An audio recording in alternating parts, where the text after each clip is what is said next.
선양 등호 쌓인 연합뉴스, 홍창진 특파원 등호 쌓인 중국 국가해양국이 지방정부의 상업용도 토지 간척을 중단하라고 지시한 것으로 홍콩 사우스 차이나 모닝포스트, SCMP,가 3일 보도했다. SCMP는 국가해양국이 지방정부의 올해 정기적인 간척사업 승인을 원칙적으로 중단하는 대신 주요 건설 공공인프라 공공서비스 및 국방을 위해 매년 시행하는 토지간척 할당은 대부분 유지할 것이라는 입장을 통보했다고 관영법제일보를 인용해 전했다.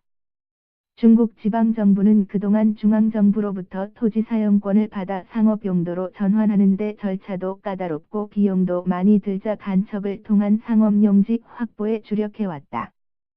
그러나 이로 인해 해양 생태계 파괴가 심각하다는 지적이 있어왔다.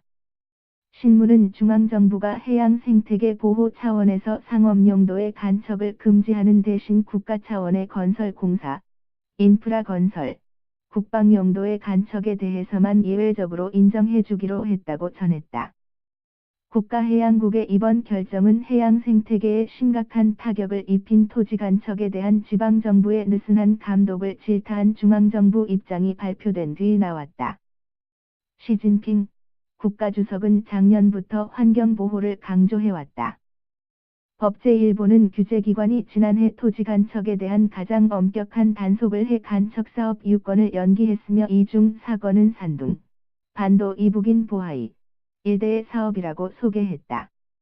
중국 정부 자료에 따르면 2015 번지년 총 11,100가량을 간척했다.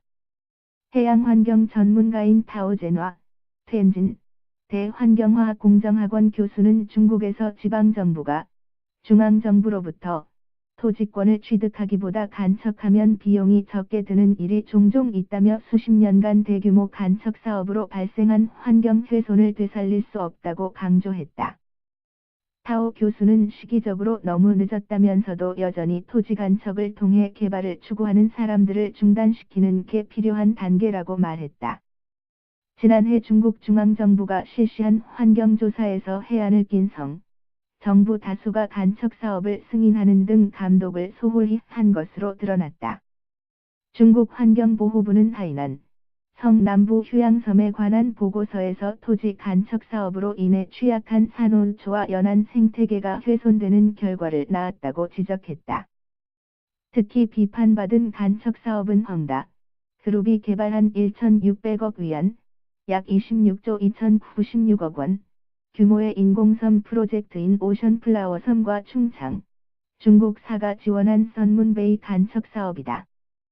환경보호부는 지난해 12월 동부연안 산둥저장, 성이 국가규제를 위반하고 토지 간척을 승인한 사실을 적발했다. 작년 초 환경보호부는 하이난성 사냐, 연안 인공섬에 1,000억 위안, 약 16조 3,810억 원, 을 투자하는 공항건설 사업 중지 명령을 내리기도 했다. 그러나 국방 용도의 간척 사업은 이 같은 규제에 포함되지 않는다. 중국은 지난해 주변국과 영유권 분쟁을 벌이는 남중국해의 인공섬 규모를 확장해 29만 면적에 이르는 신규 시설을 완공했다고 인민일보가 지난해 12월 보도했다. 중국은 2013년부터 남중국해 간척 사업을 시작해 스프레틀리 제도, 중국명 난사군도, 내암초에 인공섬 7개를 건설했으며 이는 시 주석의 개인적 지시에 따른 것이라고 관영 매체가 전했다. 리얼리점@inner.co.kr 2018년 1월 3일 14, 08 송고